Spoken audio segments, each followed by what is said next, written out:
Okay, good afternoon, folks. Welcome to Smudcast number 548. Why do corporate art styles feel fake? This was a recommendation from Mark. It's a little different than what we usually cover. And I like the idea of going back to doing some purely analytical videos where it's not necessarily about stories or movies or this or that. It's just an art style that you guys might have been aware of and what that art style means in general. I haven't really watched most of this. I've seen the first few minutes. I thought this guy did a very good job with editing. I'm not sure where he's going to go with it, but I do like we're looking at one concept, visual medium, and what that means. So a little different than what we cover. Might bore off a few of you guys watching, but I kind of like looking at a genre of a visual medium or even just stories in general. It's always fun to pick apart, see what it's about, how it works, and why. Because a lot of us have seen this thing that he's going to be talking about, but we never actually thought about it. It never crossed our mind. Kind of like back in early 2000s, we had like clip art for... Yeah, the clip art. That overtake like a lot of mediums. Yeah, and we didn't think about it because it's everywhere, and it's like, where did this come from? Why is it the way it is? The same way you have your emoticons, and then we have, we had chat mediums or chat media like 20 years ago, and you saw how Yahoo did it, you saw how MSN did it, you saw how now we have all these different interfaces for our iPads or iPhones or Android devices. They all do different versions of emoticon. And then we got emojis, and then we got animated GIFs. And now we have, I guess animated GIFs were also memes as well before they became part of the same process of selecting an animated GIF. So we have all these different things that we never think about. And we're only going to be looking at one specific one that you guys... If I don't know, maybe you're buying life insurance or some sort of corporate brochure someone's going to hand to you, it'll have this style of art. You're like, what is that? Why is that? How is that? So that's what I think we're going to be looking at today. I could be wrong. So anyway, this is a 12-minute video. Won't take too long. Came out, let's see, last year.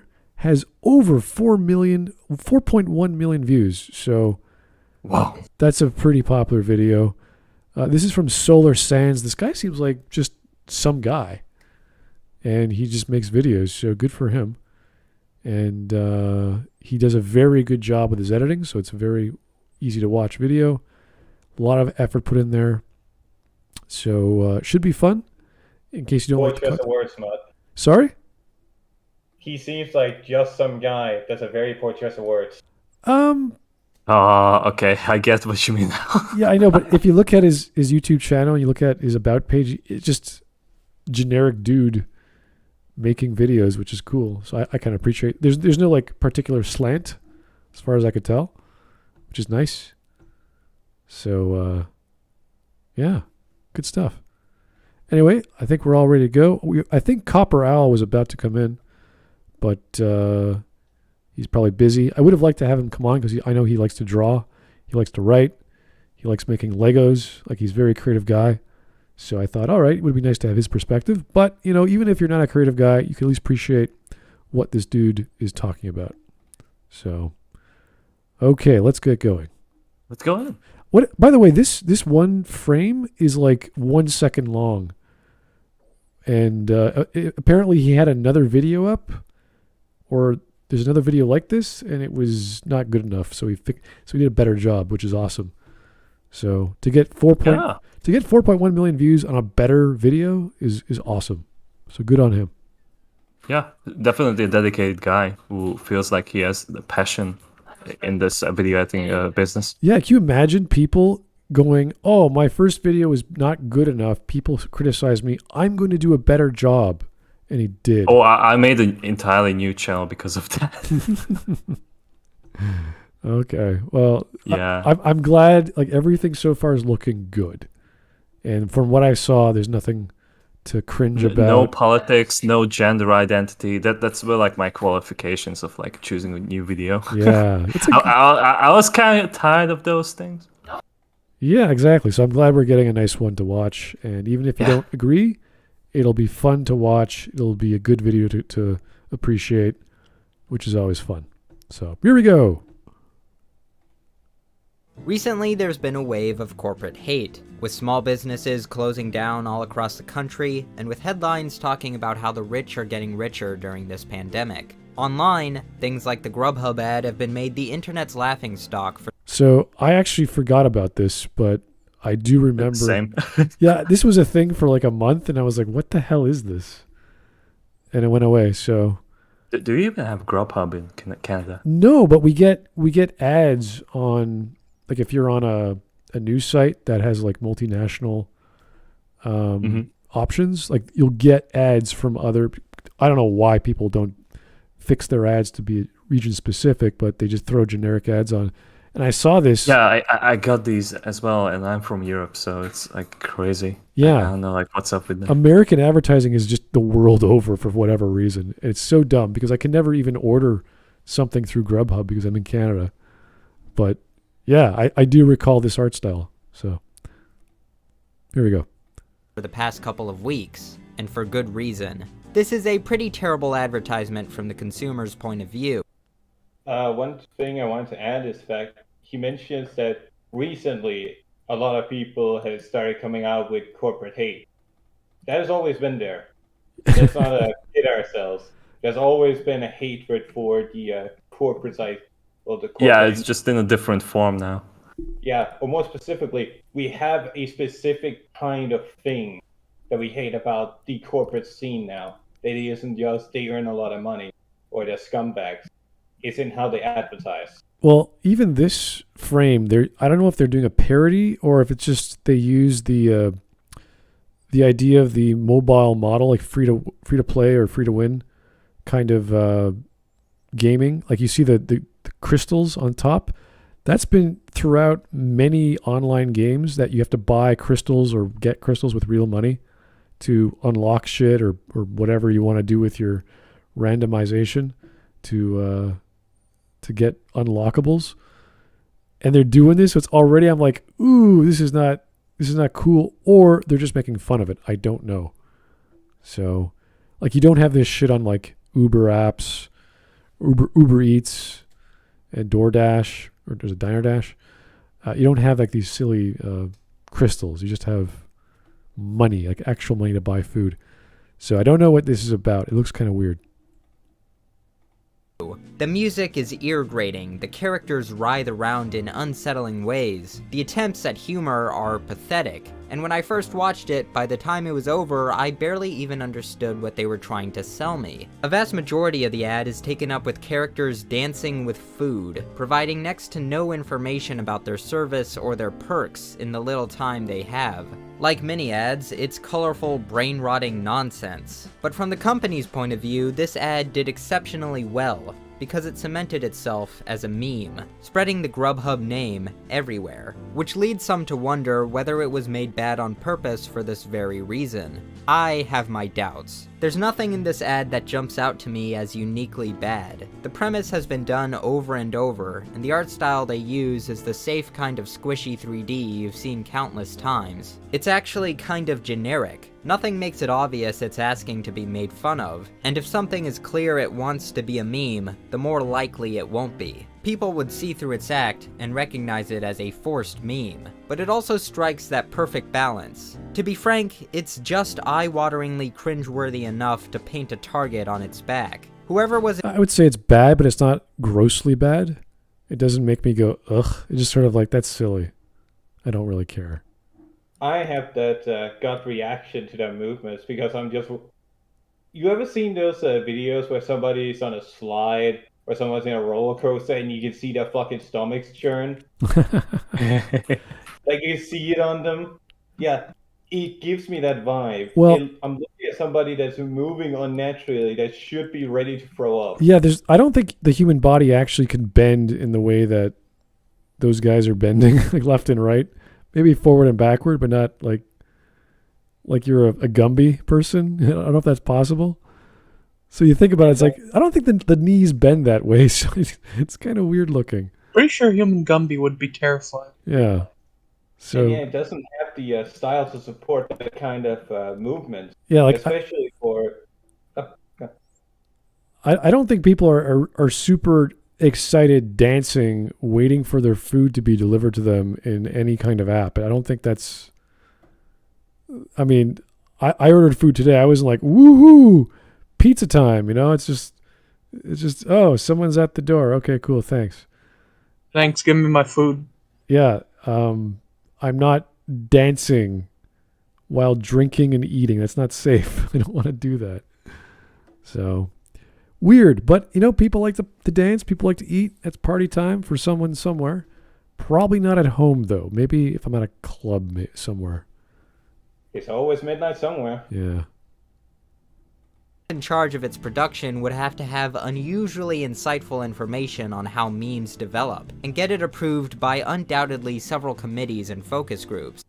Also, another quick thing he mentioned was that people theorized that this was intentionally made bad to spread the GrubHub name. As far as I understand, it was already a household name, so if anything, they just sallied or soured their reputation. Well, any campaign for any existing company, they're going to try something new. And to me, this sounds like they just hired an advertising company and said, hey, make us a campaign for the month and do it like this. Here's a boatload of money. Go crazy. And they saw it. They said, hey. Yeah, it looks like a standard ad campaign. Yeah. I don't think much effort was put into what should we do. It's like, no. Have fun. Make it look colorful. And we know our demographic. Make it applicable to a family with kids where they order food. And that's about it. So, simple stuff. Nothing complicated. Oh, sorry. I didn't get some super chats. Legacy. Mostly corporate hate is Disney. That would be the bigger target, yeah. I think in general, though, even Netflix took a dive this year. Of course, this video was made in 2021. So, but yeah, in general, big companies like Microsoft have traditionally been full of hate. Same with Apple. So, Amazon, all these big FANG stocks, or the tech companies, yeah, they're probably targeted big, like EA. Everything. You don't even need to go for the mother companies. You can go back to the founding fathers who warned against the industrial complex. Oh, Those really? are all companies. Okay. Jake the Sergeant, hey, thank you. I am the one who corporates. Oh, really? You All right. You have incorporated yourself? Are you a company now, or what do you do, sir? You an LLC? What do you sell? Anyway. Oh, he's an LTD. He's a limited partnership? Okay. Anyway. GrubHub has sort of embraced the meme, but it seems more like they're capitalizing on unintended fame than on any actual plan. It seems more like an annoying ad that got lucky, and boy did it get lucky. I doubt I'm going to be forgetting these ads anytime soon now. I already did. Ads. There's at least 5 more of these things, and wait a minute. There's lore? There's GrubHub lore? The cosmos is all that is, or ever was, or ever will be. I don't know about you, but I speculate that growing inequality during the pandemic has really brought out a kind of hyper-awareness in people. If this ad was made a year ago, I don't know if it would have gotten the same amount of attention. I think because of the time it was released, people find it especially insulting. Okay, this is 2021. I think that was still during the lockdown, so... Yep. Yes. We are pretty much tied to our PCs and mobile phones because we're not going out as much. And yes, we're ordering food in. So yeah, we'd notice it. But this is in America mostly, where they already have, is it DoorDash, Uber Eats, and about 2 others. And GrubHub is probably competing with all of them. So I don't know if it got as big a recognition to their sales as they might have thought. But the internet in general saw it. Like I saw it. But yeah, like Mark, I have no recollection when exactly this was popular. And we forgot about it very quickly after that. So Yeah, well, I remember like the January of 2021 is when it became a meme. Okay. And like that's my last recollection, because I remember it was like a meme for an entire month, and then everyone forgot about it and Yeah. moved on to something better with their life.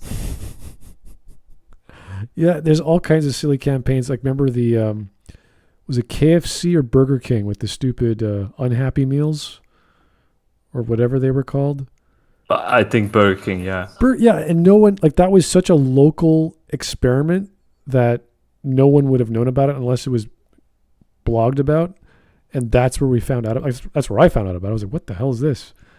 And then I made a video about it because it was just so silly.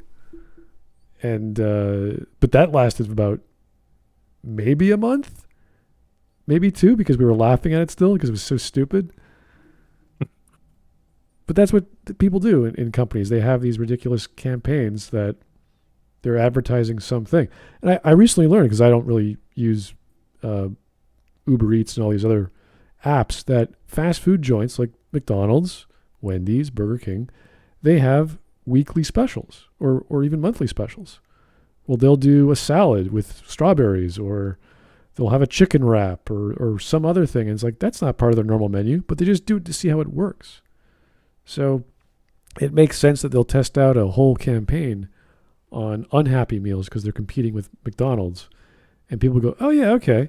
But then they spent even more money and they did all these dumb, like, personal ad shit and sang a song and did a video ad. And it was just like, this is getting creepy and weird and goofy.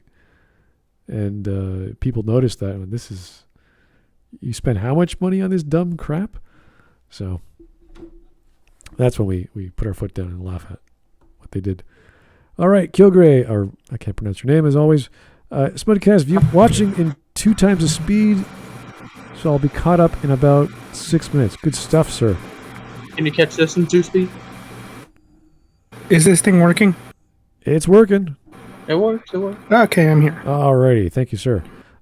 Jake the Surgeon, I am all the LLC. That okay?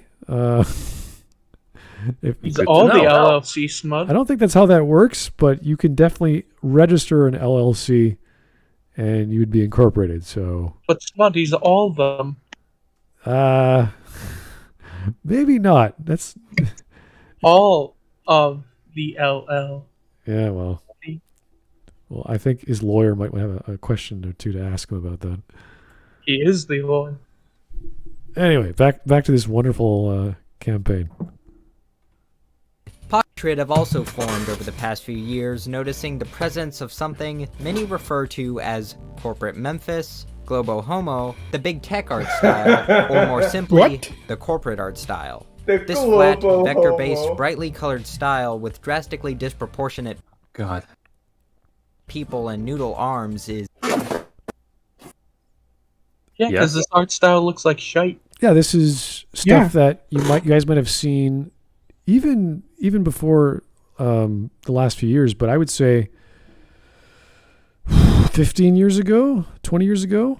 Oh yeah, but like the proportions were better at the time. Like this is just awful. Like, Yeah, look at how small the head is to the rest of the body. You could go back as far as the 1930s and 40s, I would say, for the Art Nouveau, and then the Art Deco, where it's like you have these big, bold angles and people, and they're in the foreground. You have like this crazy background, and Art Nouveau is more like this, whereas Art Deco is all hard lines and very clean. I think the French style of comic book art had a lot of that as well during that time. So this is stuff we've seen in I would say a lot of software dev tutorials and documentation. They'll have these people that are just generic, and they're Extremely generic and like mostly made by SVG or like some other like vector graphics. exactly. It's very clean and very simple to show that this is a guy with a hard hat on and he's a technician, or this is a guy sitting at a desk and he's a user, whatever. It's very clean and basic. So, Yeah, as a web dev, like what I saw at first, like this started like 5 years ago, I believe. is that like it's incredibly well compatible and like animatable like on the web, so you don't need as much like effort like putting a video on the website. So it was like, wow, this is kind of cool idea, but like the art style is horrible. Yeah, it reminds me of. You need like hire an actual artist instead. Yeah, it reminds me of the vector art from motion tweening in Flash back in the day. Yes. Yes. So this is just a second version of that, I guess. Okay, here's Jake again. Nothing will top the Bionicle commercial lore. Yeah, that was actually a pretty cool lore. What is the Bionicle? It's a Lego brand. It's one of their sub themes where they used a technique to make these robots that are like they use a lot of Maori words and all that, and each of their masks gives them a different power and all that, and they fight other robots that are essentially the animals of the island they live on, and they're fighting. I think he's specifically asking about what lore the person was referring to. I'm not going to get... That is I lost track of the lore when they... It's confidential. Well, it's not confident. I lost track of what happened after the ocean arc, where they all go under... Where the... They're like these little Bionicles, and they become bigger. It's this whole thing. Okay, so basically Lego made their own media story with their creation. All right, so as someone that lived through that period of wacky adventures, imagine every trailer that drops for something establishes a whole new world, a whole new group of baddies, and a whole new group of heroes, and wind up fighting over like 2 minutes. Oh. If not 30 to 1 minute. Interesting. That was the Bionicle trailer lore, and every trailer that dropped would then have accompanying novels, accompanying short stories, accompanying toys that had lore inside of them, like on the little sheet you got when building them. You go, okay, this is my guy. He's evil, and he's a walking golem essentially with a worm in the back of his head. Neat. The Rakshi. Yeah, fucking love them. I still have my Tahu, the original one, but not with the original mask. I had to get a different one. Interesting. Okay. There's all kinds of stuff in Lego that I don't know the new stuff. I knew the old stuff because I grew up during that time, but I didn't know they made they made whole media campaigns off it. I had no clue. So awesome. Good stuff. Here's the Dark Seraph. Thank you, sir. No soul, no effort, but I can't. Gilbo or Gibo Homo is pretty damn funny. Okay. I think that's because they called the art Globo Homo. Globo? Oh, Globo. Ah, the Glomo homosexual. Okay. Yeah. Well, let's not speculate on what that means. Let's just keep going. One more. This is from Legacy. Copper Bionicles are biomechanical. They have lungs and organs. Okay, cool. Good to know. Yeah, but the toy is a freaking robot. Okay. All right. Anyway, let's keep going. Everywhere, from the occasional magazine and website article to the endless policy updates and user interfaces the average person has to navigate through in their daily online life. People have begun to notice it and criticize it more and more. Even this amusing image was made to parody it. At first, this hatred might seem odd. I would hesitate to call this art style bad. It's not badly designed, it's easily readable, it's everything you would expect from modern graphic design. The closest thing I would make to a criticism of the illustrations themselves is that characters never seem to stay still or come together in a meaningful way. They run, jump, scatter themselves evenly throughout the composition. While undoubtedly intentional, this trend leaves little room for pleasing alignments or dynamic compositions. This kind of art style is by no means new. Wait, I don't think there's anything inherently wrong with the art style, and you could make it in any composition you like, so I'm not sure what he's complaining about. So it's how it's any composition of art can have its own style, and then you're arguing about, does the style work? For example, let's look at the Batman Forever poster. The Batman Forever movie, pretty dumb, pretty shitty, pretty bad story, but the composition of the poster was brilliant. everything just worked with all the actors lined up. So, you could take realistic photos, you could take cubism, you could take all kinds of different modern art styles and put them in a way which is symmetrically or asymmetrically pleasing. So there's no real problem with the style itself. It's what you do with it. It's likely rooted in modernism, with schools like the Bauhaus that influence basically everything about graphic design you see today. Parallels can be drawn to Art Deco posters from around the early 20s and 30s. Graphic design has been on a flat, geometric, simplified route for a while, and this art style can be seen as a natural progression. Yeah, because graphic design is inherently about being easy to read, regardless of whether it's pleasing to look at or not. Right. It's also cheap and real quick. Yeah, because that's the point of graphic design, is that you're going to be doing a lot of it. So it needs to be fast, it needs to be readable, and it needs to be cheap. Yeah, you see this all the time with web design, with layouts of when you scroll, things pop up onto the screen, white space gets used, sometimes it doesn't, and the text comes across, and then you have video sometimes, or animated. What are they, PNGs these days, or there's WebPs, I believe, the same idea. So there's all kinds of formats doing what we've been doing for decades. He's just noticing this specific art style, which we have had, just not in this version specifically.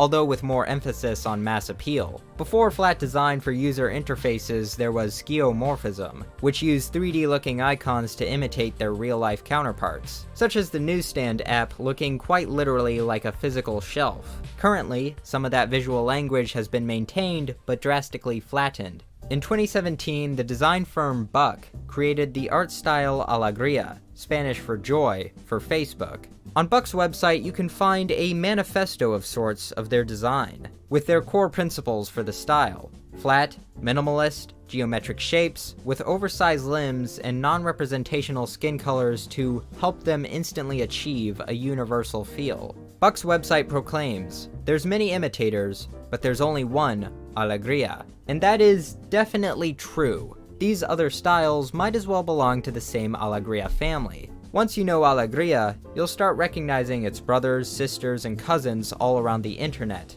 and occasionally outside of it. There's also a lot of underlying cynicism for it. This art style has become synonymous with big tech companies such as Google and Facebook, businesses that have become worryingly more and more prominent in our daily lives and in our politics. And if we have even a little bit of concern for the health of our society, we should all be scrutinizing regularly. By contrast, the styles they use are almost aggressively happy and friendly with their utopian scenes.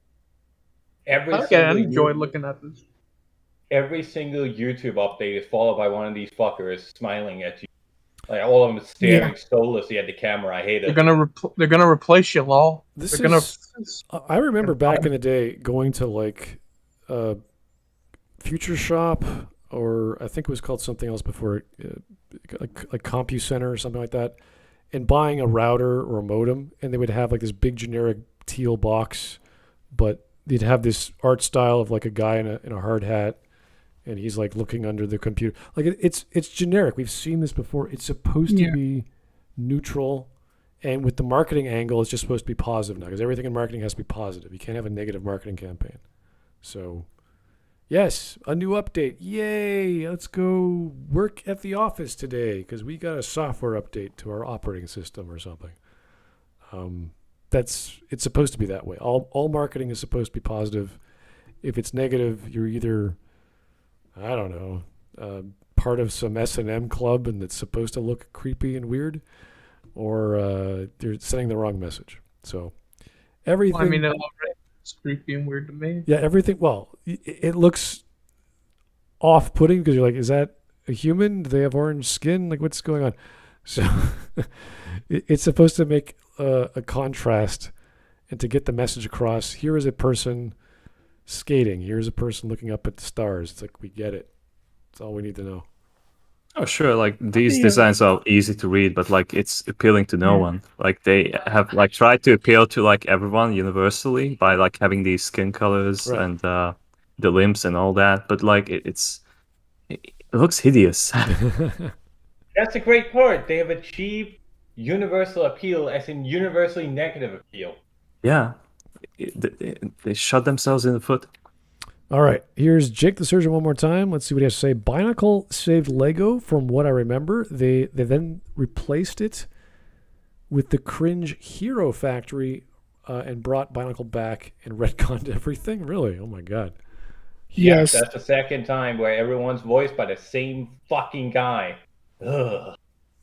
Everyone has lips. Why does everyone have lips? So Lego had a bunch of ad campaigns where they had voice actor or a voice actor, and they just had Every single character was voiced by the same dude. That sounds like he just wants to get out of the office. Wait, is it the one where it's like a man has fallen in Lego City? No, That's a right. man that has fallen in the River City sounds like he's actually excited. Imagine the monotone voice from the storyline. I think it's Street Fighter, or no, it might be Tekken. I'm thinking of the new one, where it's a detective monotone talking about what is happening in Lego City. A man has fallen. Oh, he Into the drowned. river in Lego City. That kind of stuff. Every single character in what is supposed to be an explosively interesting universe, full of life and different creatures you can kill. Well, I'm glad Lego's still around. It's still a great toy to play with for your kids, for yourself. I'm not glad. They went woke. Oh yeah. Yeah, Heck, I'm not, and they're chipping out on small parts too. I stopped buying from them. to be fair, Make your own Lego. the best thing that came out during the I think it was during the pandemic actually, where they came out with the rainbow toy, like Lego said, and it was the worst selling toy in Lego history. Oh. Yes, I love that.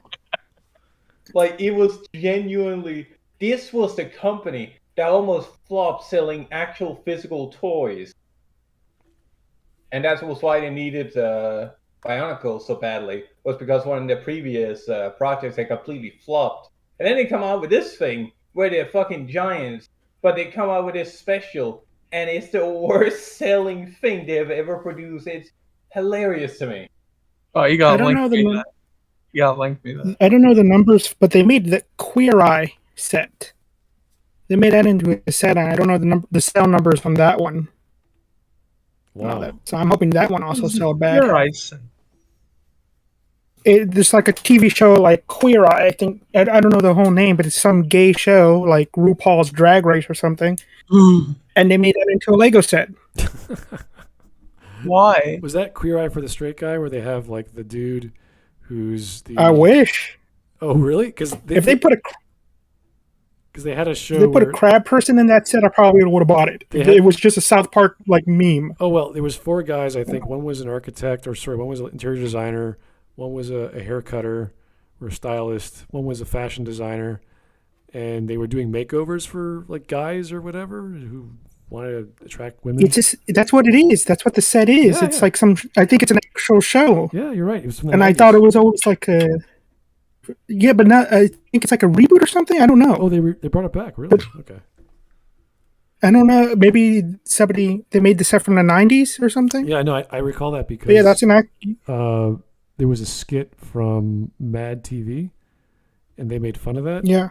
I remember that. That was really funny. But yeah, no, that was an actual show. And if they brought it back, I mean, okay, I guess people liked it. So. Oh my god, I need to share this with you guys. So, Lego, in producing Queer Eye, they reproduced the jacket one of the actors wore from the show and got sued over it. Really? Yeah, if you write out Queer Lego, it will auto-correct to lawsuit. Was that the fashion Whoa. designer who made his own clothing and then he sued Lego? Yep, it was the designer. Oh, that's funny. Let me try and bring that up. Lego. Wow. Okay, so I was at I didn't even get the armband. I was at the actual Lego, one of the Lego production sites here in Denmark, and they had us come into a presentation about the history of Lego, where most people have probably seen that movie through the fucking meme of, but it did get worse. Just a few days later, Alan lost his wife. During that presentation, they were like, all right, so we've had a couple of controversies. Most recent one being our release of a girl set, the Lego, which people got really mad about it, and we still don't know why, but it was the best-selling toy we had in some 20 years now. So you're probably not going to get rid of any girls' toy anytime soon. Interesting. Okay. I knew about the Jabba the Hutt controversy. And all that, where they thought, where a Muslim group thought Jabba's palace was a mosque, so they discontinued it. But as soon as freaking Book of Boba Fett comes out, oh, there's a new Jabba's palace. How the hell do you they- mistake Jabba's palace for a mosque? You have to be some idiot. They were idiots. So they discontinued it, but now they brought it back. And no one's complaining for some reason. Oh, this is... All right. Good stuff. It appears to be from a German Herc group. Anyway, let's keep going. It's as if the oddly proportioned people are caressing you from the screen and telling you through forced smiles, trust us. To say this is the illustrator's fault would be very unfair. This is simply the current trend. It's what clients pay for. It's what these businesses want, and their designs, for the most part, are effective for what they intended. Okay, how about you discuss it with the client that, like, maybe it's not a good idea. How about we try something else? Yeah, I don't remember these having faces or mouths back in the 90s. Yeah, they didn't, because they were following a style. Yeah. This is just, like, all over the place. Once you put faces and like, noses and mouths, then it's becoming a character, and he has emotion, and he's got attitude, and it's like, oh, now you're adding to the narrative of, like, what are these guys doing? Are they installing a router? Are they getting happy? Like, oh my God, I got Wi-Fi. It's like, okay, dude, that's great, but what the hell? Are you trying to sell me? Like the same thing they did with actors. Have you ever seen a black woman that excited over buying a router?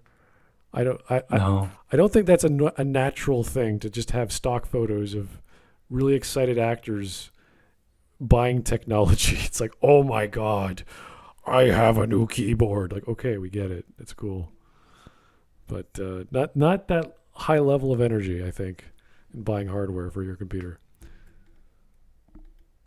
What else were they supposed to come up with to please their clients? Big tech corporations have absolutely adopted them with open arms, and for many technical and aesthetic reasons. These vector-based styles are simple, easily scalable, easy to animate, easy to replicate, they're safe, inoffensive, and so inclusive that by trying to be inclusive, they end up designing people that don't even exist. And with available and relatively easy to learn programs like Adobe Illustrator, large amounts of iterations can be made and saved according to the whims of the client, at a much faster and consistent rate than traditional mediums. Designers can use things like layers and shortcut tips and tricks to greatly increase their speed. All these factors combine to form an army of styles that kind of look the same, because at their fundamental makeup, they are. That's not to say illustrators can't change up textures, proportions, colors, or some details when their clients allow them to, in the little time they have before the deadline, but as much as these differences exist, when you take a quick glance over these styles, a kind of homogenization takes place. It's kind of all just been a big game of follow the leader. For me, this is probably the biggest reason I've grown disillusioned with this kind of illustration. It's become generic, bland to a depressing extent. You can even find websites that collect instances of these similar styles, even finding specific scenarios. And while you would expect that kind of thing from simple user interfaces or advertisements, it's odd to find it leaking into magazines, where you would expect a bit more creative freedom. Again, it's not badly designed, and it's effective communication, but the oversaturation and connotation have become overpowering to me. I want to be very clear on this. This isn't to say any flat geometric work automatically falls into the same corporate art style category. Absolutely not. Take the YouTube channel Kurzgesagt, which uses similar flatness but is so carefully animated and packed with detail, it's effectively separated itself from this category. This isn't minimalism anymore. This is like maximalist minimalism. There are all kinds of inventive flat designs illustrators have made that are able to impress when taken out of their rigid user interface people-pleasing. See, that looks good. I like that. Yeah, this is good. I like the original painting this thing's based off. Throw out this cheap copy immediately. I Yeah. like using the same setting in a different art style. I think that's kind of cool. Also, the color palette is much more pleasing as well. It feels like it's following something. Yeah. The other ones Copying is better painting. Well, I think it's a Matisse painting or whatever the name of it, like Saturday at the something or Saturday Matinee. I can't remember the title of it, but it was a faded. What was the art style? Was it- Pointillism. No. Impressionism, I think. Oh, okay. I think. I don't quote me. I think it was. I'm trying to remember my art days, but Well, it felt it's a bunch of little dots. It's a pointillism, but it is an impressionism. right. So it felt faded. It felt like something like a memory of something. It was kind of far and away from a world you've never been to before, and everyone was dressed up in their Sunday best with dresses and two-piece suits or three-piece suits, whatever it was. Yeah. And this is like more modern version of that. Heathenistic garbage. you could interpret it that way, yeah, for sure. I'm not. I refuse to say this is good looking. The more I look at it, the less I like it. But yeah, on first glance, like, yeah, I remember that. That reminds me of something. Fucking mind. The old one. The old one reminds me back in a time when we had a society. So This one feels like a fucking mind pierce. Pretending to be the old man. All right. contexts. This style is here to stay because these businesses have figured out what is currently effective, but every trend has a shelf life, and people are starting to notice its presence. I don't think this is going to go away anytime soon, and it's done because it's cheap, it's easy, and if you know a designer who knows their way around a Wacom tablet, they can whip this stuff up and make new stuff within the day. So, if anything, it's gonna get worse. It's gonna get even more simple. Be caught dead with this on my type of business. Fuck no. I would prefer if the internet was designed with diverse art styles and innovation, but that's probably not going to happen until this kind of graphic design's appeal truly starts to wear off on the majority of its target audience. Until then, in case it seems like I'm coming off as just trashing this broad type of graphic design, we can appreciate different minimalist graphic design in higher creative contexts and/or with the luxury of the reference of time. In surface elements, the poster art of AM Cassandra and the big tech art style is similar. Flat shapes, simplified icons, limited colors, but in substance, they are vastly different. Cassandra put a lot of stock into the organization of elements to create his own visual language, paying careful attention to alignment and rhythm, using modular grids and combining basic shapes to produce representations, often delving into mathematical obsession with— Yes, it's called cubism. We get it. It's like this guy is like describing things. It's like, did you go to art school, sir? There's a word for that. You know, it's like, yes, say the word. To be fair, like most people that gonna watch this video are not gonna be familiar with these concepts. So I know, but it's like, I remember this back in high school. It's like, come on, dude, say the word. That's Smuts the point, is that what he is saying does not make sense to the layman. Oh, jeez. He's using terms. Well, continue. He's using terms that does not describe what he is saying unless you're like unless you're already in his fucking shoes, basically. Yeah, he's sort of on the outside looking in, and he's describing this world he doesn't quite understand. Like he's outside the art studio. He's like, oh, they're using what looks like a liquid on, I think, horsehair brushes, and they're applying I don't know if that's egg whites or they're using some other kind of petroleum-based product. Like he's getting there. It's like, what are you describing, sir? So, I don't mind this because when I learned Cubism, we literally just looked at that one painting with the blue square and the red square and all that. I like this artwork right here. We never saw that in school. Oh, really? Okay. Well, Yeah. when I was doing high school or doing fine art in high school, you go through all the decades of Cubism and how it came to be, why Dali was what he was, and all the other various cubists and the colors they went through and how they changed and why. So it's very mathematical. That's the beauty of Cubism, and you don't realize that because it morphed so many times. But it's great. It's once you understand patterns. There's that girl like from 2 decades ago. She was like this prodigy, and she did Picasso style painting when she was like 7 or 8. She was selling them for like tens of thousands of dollars.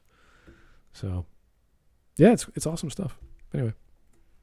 Proportion. You would think this would make things look stiff, but through his talent, Cassandra could obtain expressiveness, spirit, and above all else, visual interest. His posters of ships and trains especially are favorites of mine. Sure, my appreciation for them stems somewhat from the mythos of luxury transportation and Art Deco of the 1920s and 30s, but that perception of industrial might is also conveyed just by design. The vehicles are seen in a worm's eye view. The cruise liners and trains are allowed to overwhelm you with monolithic black shapes. A famous poster of a ship called L'Atlantique. Hello. Oh, Somebody excuse me. pause? I forgot I muted myself. I was saying, should we just stop here because it seems like he's gotten completely off track. Well, he's talking about, in this case, a technique from this one artist who was doing it for marketing reasons. And this was obviously French and borrowing. And he self-admits that he's doing this because he really likes the artist. Right. So it's this Art Deco way of minimalist approach to whatever he's selling or showing, which is fine. But he didn't get the background of that. He went from Cubism without calling it Cubism, jumped past Art Nouveau, and all of a sudden there's this one guy who does this thing, and it's like Art Deco. Yeah. It's like, it is Art Deco. It's exactly what it is. Yeah. So that's what I mean. It's like it feels like he was biting like at the edge of his seat to talk about the artist he really likes. I guess it's kind of funny because any fine art history teacher would be like, "Oh, you're missing all of this. You're missing this person and that person," and he just got really lucky with the editing of his video, and 4.1 million views on him rambling about, "I like this, and then this happened, and I like that too." And you're like, okay, cool. I mean, what is they say? It's like first 5 minutes are the most important on a YouTube video. I don't know. It's kind of funny. I would appreciate someone with more background knowledge and understanding of like a few pictures than this guy just jumping and constantly, here's another thing and it's cool. Here's another thing. It's like, yeah, okay. What does it mean? Uses just a single large rectangle in the center of the composition to stylistically form one side of the cruise ship, making it tower over the ocean and the tugboat like a skyscraper floating on the water. It might be the most... Stylistically is not a term. You cannot say it in front of your fucking art teacher and say, stylistically, it makes you look like this way. No, you have to explain it. If you want to go down this route, you need to explain yourself. Explain how the perspective makes this happen. Yeah. That's what I mean. If you want to go down the layman's route, he doesn't use a terminology that befits the layman. And if you want to go technical, he doesn't, as you mentioned, he doesn't have the technical knowledge to go deeper into it. Yeah, he's not talking about rectilinear lines. He's not talking about curvilinear lines from Art Nouveau. He's like, look at this rectangle. It's like, yeah. It's a beautiful rectangle. It has a heart on it. It contrasts this thing if you just use the... It's like, yeah, but that's one part of the composition. You can't isolate the shape without getting the rest of the image in your mind. Why does that work, sir? Tell us why. Contrast, complementary, what is it? Color, balance? Tell us.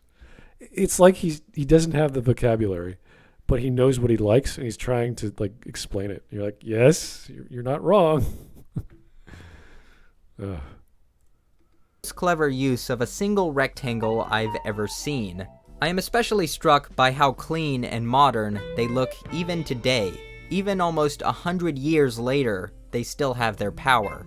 In the 20s, these designs had the I wouldn't call these modern. It's just like they didn't age as much as like these modern art styles that have like no basis or artistry behind them, and they're just like conveyor line fucking products that you can't really base anywhere. Yeah, look at This was definitely genuinely made with effort and love for the craft itself. Oh yeah, these are done by artists that know what they're doing. I compare that to Look at the perspective as well.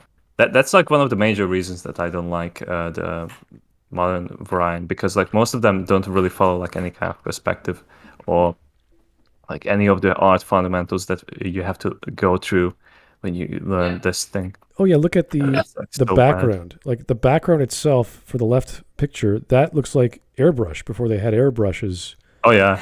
To do gradation like that. So it feels like you're on a horizon, and then all of a sudden you have this giant object in the foreground. It's a pier, or it feels like a pier. That could be a train. I'm not even sure what that is. It could be a boat because it looks like it's on a dock. It is a boat, in fact. Yeah, there's a. It is a boat, yeah. So it has the anchor as well. Yeah, exactly. So it's sort of like I'm not sure what that object is from that perspective, because you only have like 1/8 of the object, but then you realize, oh, there's a guy perhaps standing on top of that object, and that looks like a railing, and oh, there's an anchor. Okay, it's water. Even some foreshortening as well. Yeah. So there's lots of great things happening in that image for your brain to start deciphering what's going on. And it's just a few colors with some airbrushing and perspective. That's all it is. Looks great. Even the second image looks great. It's like you're doing a snapshot of the race line or the goal line of a horse race. Perfect.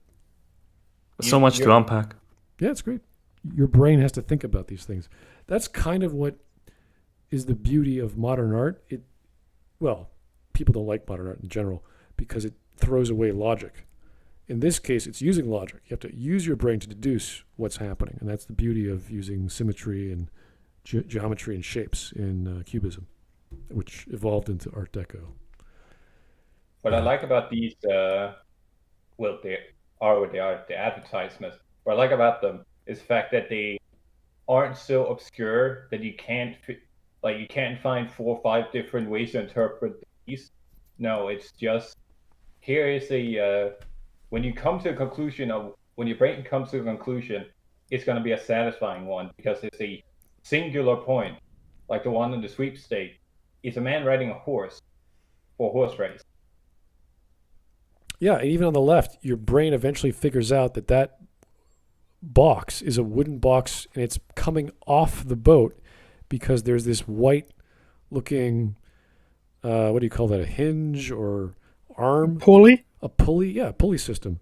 And it just dawned on me, oh yeah, it's probably a cargo vessel that's delivering or picking this thing up.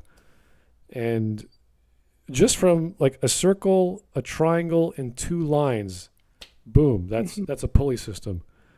And I thought I do have a problem with that one. Well, originally I thought the wooden crate was part of the boat and it's sticking out in this weird way, and I was like, what the hell am I looking at? And then I realized that's the foreground. Like, oh, okay, it's coming at you in a different perspective. So, there's a tangent line on it too. Yeah. So it's great. It's great use of color and perspective. And this kind of leads me into a brief point I wanted to make is the argument that, oh, these age so well. They look good, but just because they're similar to what we have now does not mean that they were, aging well because somebody's doing a poor job at something and looks kind of similar to fucking masterclass of like 100 years ago. Right. This is something you would have in like a French bar or a French bistro, and it's like, ooh, it's chic, it's cool, it's from yesteryear where none of us were born. But this is the feeling you get when you experience that art in a place you've never been before, like a museum or a new restaurant. It's like, ooh, I'm in a new place. So Yeah, I was about to say, this looks like something somebody would hang up in a restaurant. Like when you walk in, you see that big image pinned on the wall behind a sheet of glass. exactly, it's this beautiful thing that it transports you to this place you've never thought of before, and that's what going out should be. Going out into the world, experiencing something new, whether it's just a corner store or another part of the world you've never been to. But that's the beauty of art. You could treat it the same way you think of architecture. You've never been to a building before, and you look up and you see all the angles and curves, all the detail that some architect, some artist put together. It's the same stuff we've been learning or have learned about for, thousands of years at least. And it looking similar or vaguely similar to Monday art, which is, let's be honest, cheap, really, really ugly. Flat, Like very flat. vector art that has layers, and they're all flat layers, and they're just there to provide the catchy Pastels.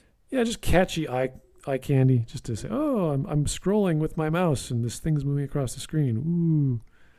So Yeah, like Isn't this like the same art style used in the title cards for Batman the Animated Series?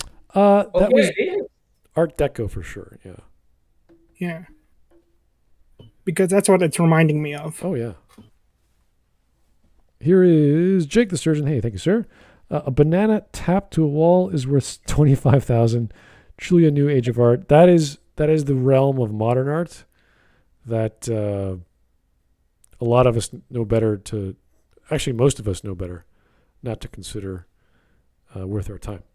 So, Because it's money laundering. Yeah. for 25,000, It's just a psyop. yeah, I don't think 25,000 is money laundering. I think it's just some guy on tour. Money laundering would be like millions of dollars. And that's the ones we all think of. We're usually not thinking of the banana in terms of money. We're thinking of those ugly ass art pieces that goes for millions and millions, and nobody would in their right mind buy. Right. Suddenly, just 500 million just go to that one art piece. Yeah, that's Hunter where Biden art. That happened with Canada a few times when they opened up a new agency of God knows whatever, and the foyer has this 30-foot by 15-foot thing, and you're like, okay, 3 rectangles, that's awesome. How much? Yeah, so it does still happen. Anyway, Enough about the global homo. Let's go back to the global homo. Yeah, it's 2 minutes left, guys. Fantastic. Advantage public pieces that would catch the eye and be thought over, in stark contrast to the quickly seen and quickly readable images usually seen when skimming through UIs. In the 21st century, film and video game poster art from people like Ollie Moss has extremely clever use of the references and the topics he tackles, turning them into flat shapes and creating layered illusions. Then you have the insanity of Ori Tour, who uses flat design elements but multiplies their detail and quantity until you have essentially visual feasts of color and complexity that is able to restrain itself enough by... I don't think that's restrained. I think that's extremely busy. Yeah, it's so busy. Like, I don't know, like, where should I focus on? Here it comes back to the argument of here's similar style or something that reminds me of this, but it reminds me of Picasso. Any child can draw like Picasso, but they'll never be Picasso because Picasso had mastered the basics. He had turned them into a bitch before he went into this extremely strange place. Yeah, this is very technical and very, I would say, modern and just almost a mess at times. Even though there are some pleasing elements, it's too busy. I don't even know what this is supposed to mean. Well, what you're looking at is the masters working out new ways to draw that thing. They're doing the Picasso thing. They mastered basics, and now they want to do their own thing and experiment. And that's cool. That's neat.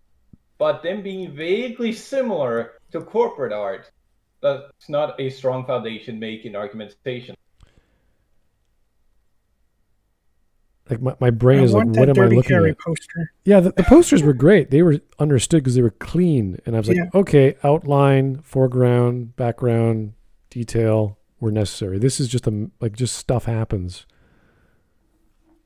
Also, it's the 44 Magnum, the most powerful handgun in the world. So powerful it could blow your your head clean off. I want that on my wall. All right. Well, we're almost done. So using only flat colors, and a handful of highlights and lines to give texture when needed.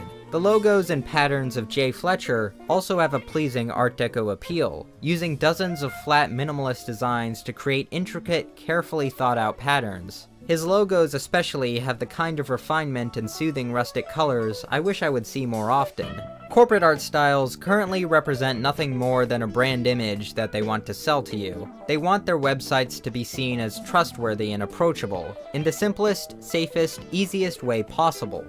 How does this tie into what you just went through? I don't trust anyone with this fucking art style. He didn't make a conclusory statement as to how that leads into or compares to those styles. yeah, He just no, said, here's what other people do. I Here's don't- corporate art. I don't go to a corporate website for software and say, oh, they have this shitty homepage with these dudes trying to water some flowers. I don't go, ooh, I'm not going to invest or buy these guys. I'll just be like, okay, whatever. Doesn't bother me. Good for them. I mean, the logo, the logo is the same idea. It's like, oh, it's a cute little logo. Whatever. I don't really care what the logo looks like. It doesn't bother me. I mean, I care when it's a product I like Pringles.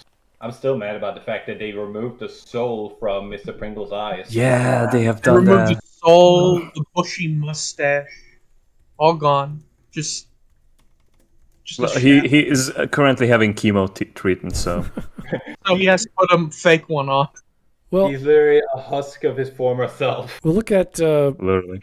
the Fallout world. It's always like referencing the Fallout world because it's like a pastiche of the 50s Americana, and you look at like Yes. Nuka-Cola. It's pretty much a rip-off of Coca-Cola.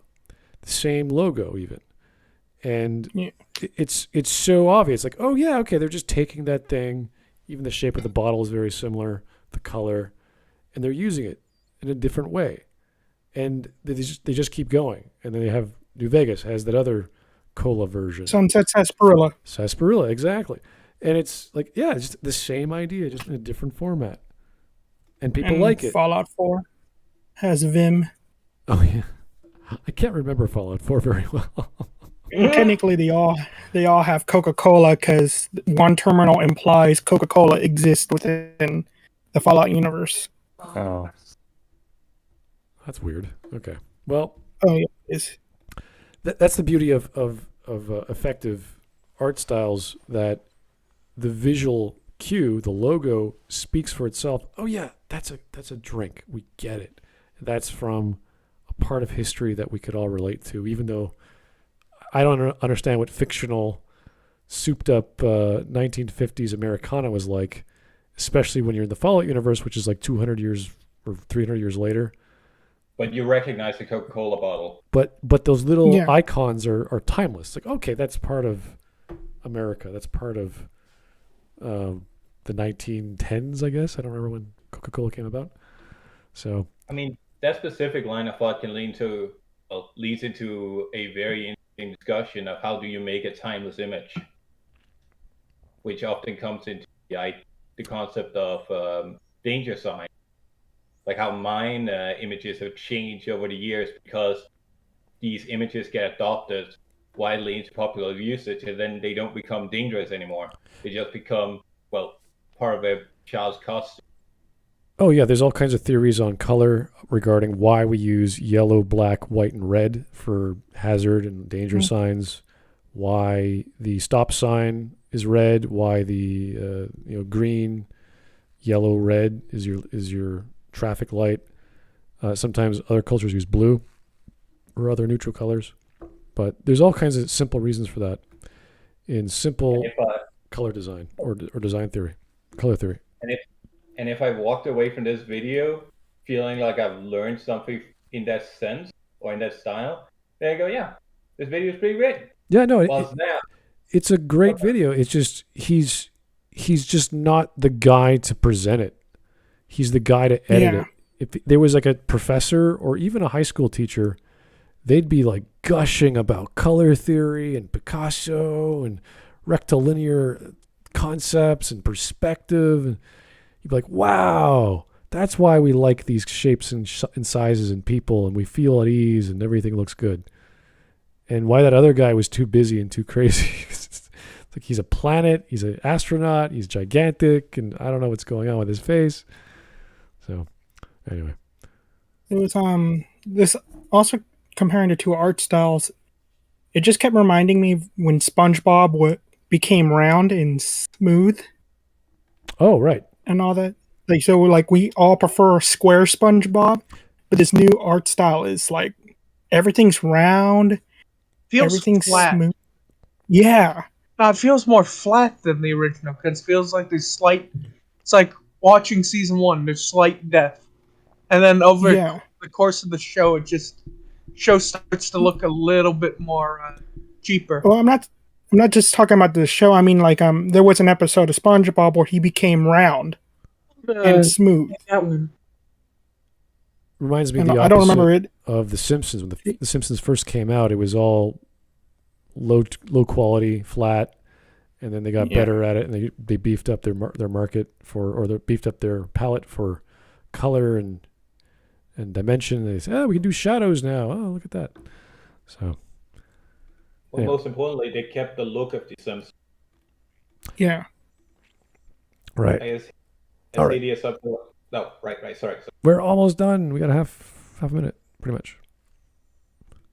You aren't going to get much artistic flair out of them because that's not what they want. But it's gotten really annoying just how omnipresent they seem, in a slightly unnerving dystopian sense. So when YouTube decides to roll out their next website destroying... That was the one I was thinking of. These fucking cunts smiling at you as they're saying we are going to destroy everything you like about our website systematically and turn everyone into a fucking communist snake for the KGB. Well, I think this is a bit different because it's YouTube, and YouTube does not have the best relationship with its users. Smudge, she's literally wearing red. I know, but that doesn't mean she's communist. I'm The just other saying. one has red hair.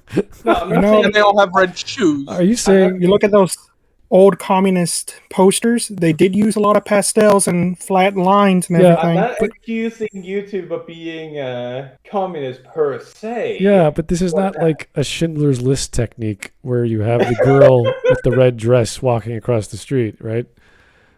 It's because it's YouTube, your brain goes, oh, what are they doing now? Oh, look, it's a positive marketing campaign about, and stuff. What was it they did last year? Was it the content ID system they improved, or they changed the taxes or something for, I can't remember what it was for. You had to file some stupid form with AdSense to make sure that you weren't doing something illegal with the American government. I can't remember what it was. Anyway, anytime YouTube does this, Being patriotic? paying your taxes so they don't have to hire another legal team to do it for them. I don't know. Yeah. Yeah, no, this feels bad, and it feels kind of, it's gray. It's like evil. If it was if it was warmer, then we'd probably feel better, just because the colors are so bland. Policy update with these soulless illustrations, I think I would prefer to just get a written message. Fair enough. Cool. The cat ruins it. The cat. Of course, I was enjoying this neat art of like this hourglass and this cool guy looking like he's relaxed, and then there's this ugly ass cat that has an ass. Just throw it the fuck away. Get it out of the photo. We're good. Kicks it down the road. Kick it down the Maybe if road. it was like small, like a lapel pin, it might work. They wanted to keep the cat in there. No, because it's covering the hand. Yeah. And it contradicts everything in the picture. Well, just make it small and tiny. Put it on his lapel and all that. Just put it I there. want to kick it. No, just erase it. Just get rid of it. Is this? I'm looking at the postings on the meme channel from Good Dragon. And I think that's Mac. Oh, these are all. Yeah, is that the guy from McDonald's? When they had that Mac the Knife song, he was like this dude playing the piano. Yes, that's Michael Jackson. Yeah. That's Michael Jackson. Sure. It is Michael Jackson being that. You see, Michael Jackson, after the Coke commercial, had to cover up his hair, so he decided, let's put on Moon Mask. That's really him.